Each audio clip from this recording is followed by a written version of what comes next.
Ladies and gentlemen, Sonic Fan 20 here, and welcome back to another reaction. Today we are reacting to Sonic Frontiers Preview, the first hands-on impressions. Now this came out during the Sonic Central live stream. It's basically a first hands-on impression. I really don't know what that means actually. Yeah. But yeah, without further ado, let's get right to it. It's also 8 minutes long, so yeah. I like how he got an ad of Sonic 2 on a Sonic game. Oh, I accidentally muted. Look at this. Ooh. Sonic's done a lot in 30 years. He's been a pioneer of the high-speed 2D platformer, an Olympic athlete, a respectable kart racing enthusiast, a fighter, a TV star, and a Hollywood blockbuster movie star as well. But he's never done open world.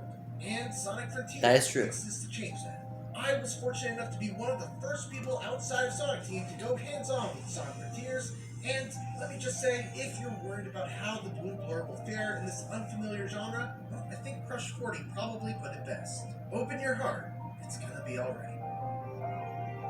Haha, nice joke. The first thing that struck me about Sonic Frontiers was how uniquely somber and serene it was right from the outset. After flying into a wormhole with Tails and Amy, Sonic finds himself separated from his friends and all alone on an isolated island, with nothing but an AI voice guiding him to collect the Chaos Emeralds. There's no one for Sonic to bounce quips off of, no energetic Crush 40 soundtrack, just wide open fields as far as the eye can see. Crush 40? No. And it's a vibe that's driven home even further by the beautiful yet minimalist piano melodies that accompany Sonic as he explores the island. Damn. How long did this took? I'm away to like 4 to 5 years. Like, it took place after this development took place after Forces. This is a very intentional choice. I asked Sonic Team head Takashi Iizuka to describe how the tone of Sonic Frontiers differs from previous Sonic games, and he said past games in the Sonic series have taken different tones depending on their stories and themes. This time, these mysterious islands are the game's major setting. That's why our artists have worked hard to create a mysterious mood. Of course, the big new change in Sonic Frontiers is the shift from purely linear levels to a huge open world where Sonic can freely run in any direction. But Sonic Team doesn't like to use the term open world to describe Sonic Frontiers' gameplay, instead referring to its style as being open zone. Open world games like Zelda or other AAA games fundamentally have RPG or adventure worlds. For Sonic, the core here is a 3D action game. Our basic idea was to have that take place in open space. What sets Sonic Frontiers apart is this different approach to an open game world. Having played Sonic Frontiers for about 4 hours, it's easy to see what Iizuka-san means. Sonic Frontiers' open zone design is very different from any other open world I played. It's a giant playground. Every few feet there's a bumper spring that bounces you like a pinball between 5 other bumpers before putting you on one of the many grindable rail tracks. Or a speed ramp that sets you on a completely different path leading to some other collectible or reward. Or a line of rings that you can lightspeed dash into. Essentially, Lightspeed dash? Okay, that's the thing. Every Sonic level having multiple paths that eventually loop back around to the main one, and applied that to these giant non-linear open zones. One thing that has to be noted is that very few of these elements are built into the environmental design, meaning that rails, platforms, boost springs, and so on are just inexplicably floating in the air all around, which isn't totally unusual for a Sonic game, but it feels especially jarring in Frontiers in particular because of the frequent and sudden pop-in of these objects and the otherwise very naturalistic art style. Of course, it's worth emphasizing that this gameplay and the version that I played were from an early build, but this is definitely an area that I would hope to see improvement in the final version. Beyond that, there are also a wide variety of puzzles and challenges that are limited to the zone, and completing them is how you uncover sections of your map.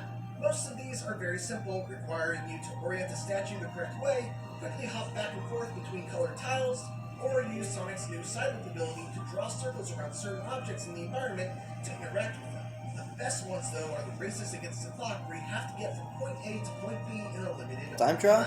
The openness of Frontiers level design makes straightforward races like these a ton of fun, because you have to try and improvise a path to the end that might not be immediately obvious. Okay, another Sonic 2 ad. Wow, this freaking, wow, YouTube really knows me well, does it? Sonic's new tricks. Oh, it's not over. There are some exceptions.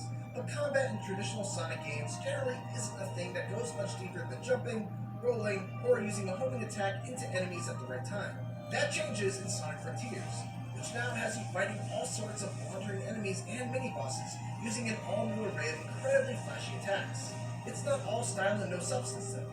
Sonic is able to quickly dodge using the bumper buttons on the gamepad, and by pressing them together, he can even parry attacks with the right timing. Parry? The attack also feels much more powerful, landing with a ton of impact, and keeping Sonic stuck to his enemy, allowing for a flurry of follow-up strikes.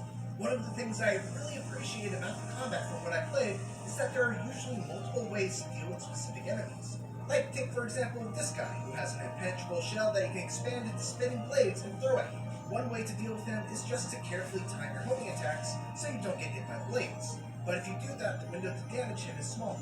To increase that window, you can either parry the blades and knock them away right before they hit you, or you can even use Sonic's side loop ability to encircle the enemy, which causes the shell to go flying upwards. Defeating these enemies will reward you with EXP that you can use to purchase new skills from a skill tree, which gives Sonic Frontiers a really nice feeling of power, even in just the relatively short amount of time that I played. Some of the later skills that you can get are just unbelievably cool, and it's super satisfying to see Sonic Team experiment with different ways that Sonic can attack enemies beyond just spins, jumps, and bumps. In addition to these smaller enemies, there are also a handful of enormous world bosses that I had to contend with. These are near Shadow of the Colossus-esque in their scale, with one in particular against a beast named Asura, requiring Sonic to bait the Titan to slam the ground and then boost up its arm in order to reach the weak spots. I think they removed the double jump because I have never seen it been used in action. I've seen in the Sonic series to date, but it's also the part of the game that needs the most work. Far too often, I'd fly off the boss's arm without knowing why, or I'd get to the top and for some reason lack the momentum needed to actually reach the head. Sonic must hunt down and defeat these bosses in order to collect portal gears, which open up portals that lead to bite-sized linear stages, done in the style of previous Sonic games, giving Sonic Frontiers a nice mix of both old and new styles. Oh yeah, the double jump is in the game, okay. Each come with a handful of optional goals, like beating the level under a certain time, collecting all the red rings, and so on, with each goal rewarding you with a vault key, which are needed to unlock the coveted Chaos Emeralds. Sonic Frontiers is an exciting new step forward for the Sonic series into uncharted territory, and based on my time with it, Sonic Team seems to have hit upon a winning formula. There's certainly still work to be done before it's released during the holiday season. There's a lot of distracting pop-in, there's a fair amount of bugs still left to be squashed, and the big boss fights could do with some tweaking. But ultimately, my time with this early build answered the one question I had on my mind. Will Sonic's one-of-a-kind gameplay translate into an open world? The answer is a resounding absolutely. Thanks for watching, and tune into IGN for more Sonic Frontiers coverage as part of IGN First. And for everything else, keep it here on IGN. Well then, that was sick. So, yeah, that was it.